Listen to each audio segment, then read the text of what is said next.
বহুদিনৰ মূৰত স্বাগতম জনাইছোঁ আপোনালোকক মোৰ ইউটিউব চেনেলৰ অন্য এটি ভিডিঅ'লৈ।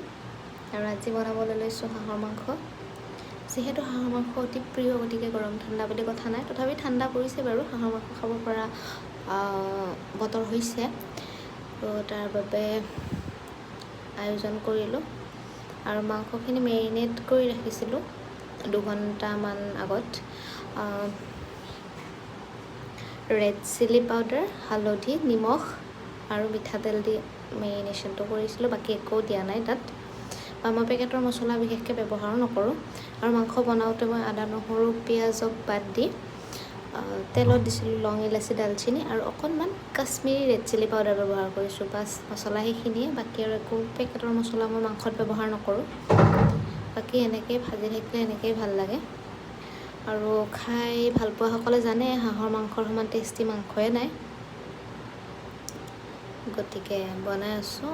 আৰু অলপ সময় লাগে, কিন্তু সময় লৈ আৰামছে বনাব লাগে, মানে শ্ল' কুকিং কৰিব লাগে হাঁহৰ মাংস। আৰু ইফালে এয়া যিটো গ্লাছত আদা নহৰু খুন্দিছিলোঁ, সেইটোকেই গৰম পানী অকণমান দি পানী দিছোঁ।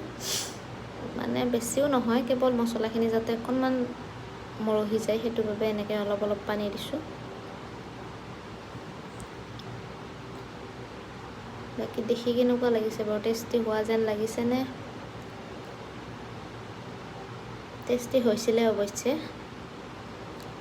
খাই উঠাৰ পিছতে যিহেতু ভিডিঅ'টো বনাইছোঁ। বাকী কাৰোবাৰ যদি হাঁহৰ মাংস খাব মন যায় কমেণ্ট কৰিব দেই, বা আমাৰ তাত আহিব, মই বনাই খুৱাম টেষ্টিকৈ।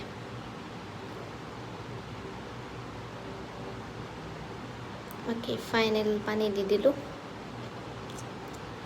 ইয়াৰ পিছত আৰু পানী নিদিওঁ।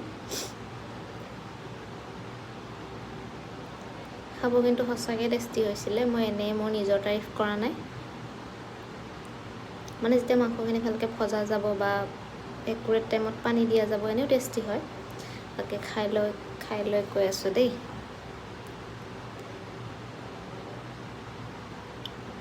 এক্সপ্ৰেশ্যনটো দেখিলে গমেই পাব টেষ্টি হৈছে বুলি। বাকী ভিডিঅ'টো শেষলৈকে চাই থকাৰ বাবে বহুত বহুত ধন্যবাদ। আৰু লাইক, কমেণ্ট, শ্বেয়াৰ, ছাবস্ক্ৰাইব গোটেইখিনি কৰি দিব দেই। বাই বাই আজিলৈ।